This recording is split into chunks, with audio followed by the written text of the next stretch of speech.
आइए देखते हैं, बैठचंद मजा आएगा।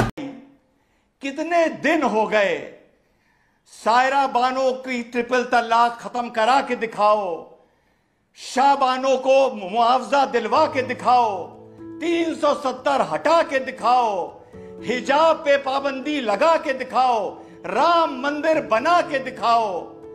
अरे ये मेंटली अनस्टेबल लोग हैं। आपकी चैनल पर एक छोटा है एक बड़ा है, नाम मैं किसी का नहीं ले रहा।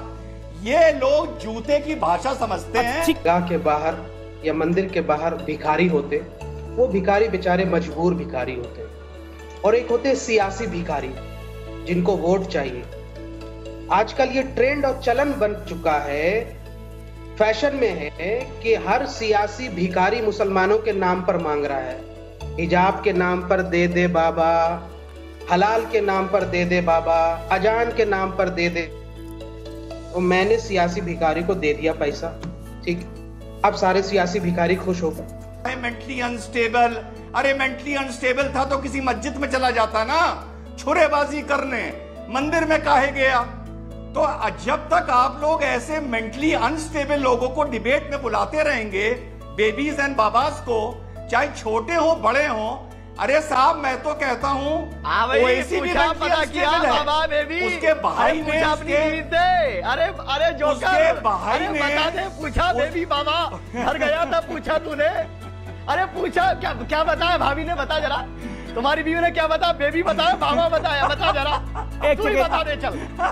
देखिए इस तरह की डिबेट कारण ये है, एक कहावत सुनी होगी आपने, लोहा लोहे को काटता है, जहर जहर को मारता है। तो जो ये मुस्लिम मुल्क हैं, वहां जो ऊपर आदमी बैठा है वो भी इन्हीं में से है, और उसको बाखूब आता है इन लोगों को जूते लगाना, और कैसे इनकी नाक में नकेल डाली जाती है उसको आता है। बदकिस्मती से इन लोगों की हनक और ड्रामे वहीं चलते हैं जहां ये अकलियत में होते हैं। कि हमला किया, 2 पुलिस वाले घायल हुए, लड़के को गिरफ्तार कर लिया गया। शुक्र है कि ये हिंदुस्तान था और गोरखनाथ मंदिर था। कहीं ये कोई भी इस्लामिक नेशन होता, चाइना होता, रशिया होता, यूरोप होता, या ऑफ कोर्स अमेरिका होता, तो इस तरह मैशेटी वेल्डिंग आदमी को जो बड़ा छुरा लिए हुए है, तुरंत इसके सीने में 6 गोलियां धांस दी जाती। हाथ पे गंडासा लेके आगे बढ़ गया था। वो IIT मुंबई से केमिकल इंजीनियरिंग की पढ़ाई कर रहा है, यानी दिमाग से तो बिल्कुल ठीक है, दिमाग में कोई तकलीफ नहीं है। Sir let me tell you, हाँ सर, ये आपके अनुसार उसके दिमाग में अभी तक कुछ नहीं है सर। रिपोर्ट हमारे पास, ये जानकारी मैं वही जानने की कोशिश कर रहा हूँ, ये मेंटली वो डिसबैलेंस है, इसकी जानकारी आपको कहां से प्राप्त हुई? हाँ सुनिए, हमें भी मीडिया रिपोर्ट्स के जरिए पता चला 2017 से उसका इलाज चल रहा है। सुना तो मैंने इसका, जो उसने कहा मेंटली अनस्टेबल, तो मैं डिबेट में तैयारी करके नहीं जाता हूं, मुझे पता है कि मुझे यही लोग कोई ना कोई। रमजान मुबारक। अमीश भाई, जो कश्मीर में स्टोन पेल्टर्स हैं वो भी मेंटली अनस्टेबल हैं, आपने सही कहा। सारे सुसाइड बॉम्बर भी मेंटली अनस्टेबल हैं। ये जो लड़के ने जो हरकत की है, अच्छा ये बड़ा अजीब सा मेंटली अनस्टेबल है। ये रमजान में इफ्तारी में छुरा लेके नहीं गया, मंदिर चला गया। अनस्टेबल है, लेकिन मस्जिद नहीं गया, मंदिर चला गया, चल गया है, कौम हार गई है। वो तो कुछ आप मेंटली अनस्टेबल लोगों को अपनी आप प्रोग्राम में बुला लेते हो, बाबास को, और उनको वो उस बात को रफू करते रहते हैं कि कौम नहीं हारी है। ये कौम हारी हुई कौम का फ्रस्ट्रेशन है कि कोई कहता है मेंटली अनस्टेबल।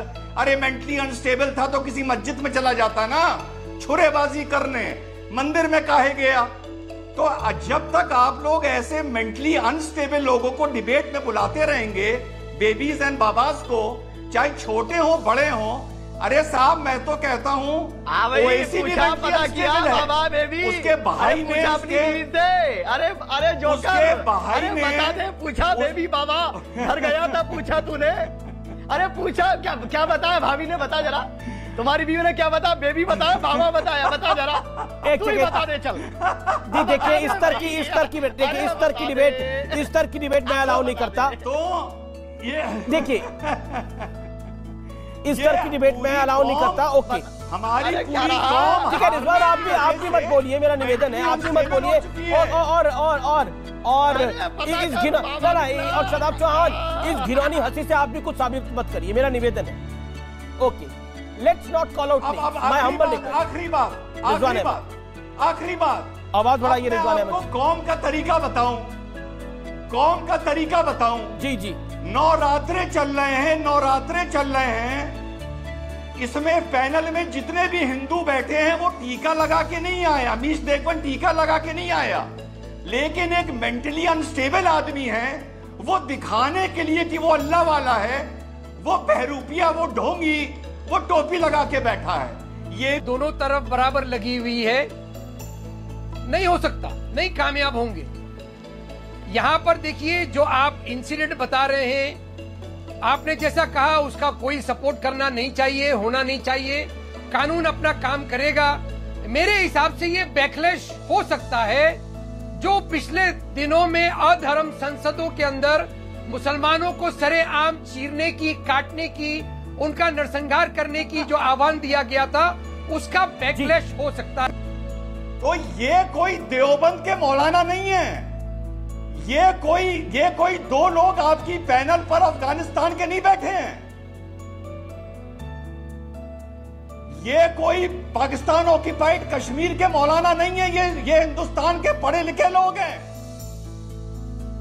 और आप इनकी भाषा देखिए, इनके बहाने देखिए, अगर मगर लेकिन किंतु परंतु देखिए। कारण ये है, एक कहावत सुनी होगी आपने, लोहा लोहे को काटता है, जहर जहर को मारता है। तो जो ये मुस्लिम मुल्क हैं, वहां जो ऊपर आदमी बैठा है वो भी इन्हीं में से है, और उसको बाखूब आता है इन लोगों को जूते लगाना, और कैसे इनकी नाक में नकेल डाली जाती है उसको आता है। बदकिस्मती से इन लोगों की हनक और ड्रामे वहीं चलते हैं जहां ये अकलियत में होते हैं। सुशांत जी, सबसे पहले इस पर एक राजनीतिक कटाक्ष जरूर होना चाहिए, क्योंकि बात राजनीति से उठी है। देखिए, आपने देखा होगा कि दरगाह के बाहर या मंदिर के बाहर भिखारी होते, वो भिखारी बेचारे मजबूर भिखारी होते, और एक होते सियासी भिखारी जिनको वोट चाहिए। आजकल ये ट्रेंड और चलन बन चुका है, फैशन में है कि हर सियासी भिखारी मुसलमानों के नाम पर मांग रहा है। हिजाब के नाम पर दे दे बाबा, हलाल के नाम पर दे दे बाबा, अजान के नाम पर दे दे। तो मैंने सियासी भिखारी को दे दिया पैसा, ठीक, अब सारे सियासी भिखारी खुश हो गए। अब सवाल ये उठता है कि हर सियासी भिखारी इसमें तो फायदा उठा ले जाता है, तो मुसलमानों का दिल इतना बड़ा है, इतना दरिद्र